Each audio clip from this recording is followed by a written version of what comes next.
اسلام قریش میں خفیہ طور پر پھیلنے لگا اور مسلمانوں کی تعداد بڑھنے لگی۔ اگرچہ بعض مسلمانوں کو دوسروں کے اسلام کا علم نہیں تھا کہ وہ اپنے معاملے کو خفیہ رکھتے تھے، لیکن جو شخص بھی مسلمان ہو جاتا وہ اللہ تعالی اور رسول اللہ صلی اللہ علیہ وسلم کی اس پیغام کو لے کر زبردست داعی کے طور پہ دعوت میدان میں سرگرم ہو جاتا اور اپنے گرد اپنے قریبی لوگوں پر اسلام کو پیش کرتا۔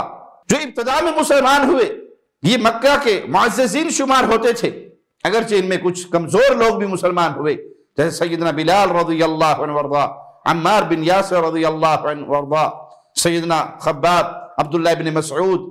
البتہ اکثریت نوجوانوں کی تھی۔ جہاں مرد مسلمان ہوئے تو اس میدان میں عورتیں بھی پیچھے نہیں رہی، بہت سی عورتیں بھی اس ہراول دستے میں اسلام کے شامل ہوئی، جیسے سیدہ اسماء بنت ابی بکر، فاطمہ بنت خطاب، رملہ بنت ابی عوف، سیدنا خالد بن سعید بن عاص کی زوجہ محترمہ، سیدنا عمار کی والدہ سمیہ۔ یہ عورتوں کی ایک جماعت جو ابتدا میں ہی رسول اللہ صلی اللہ علیہ وسلم پر ایمان لے کر آئی۔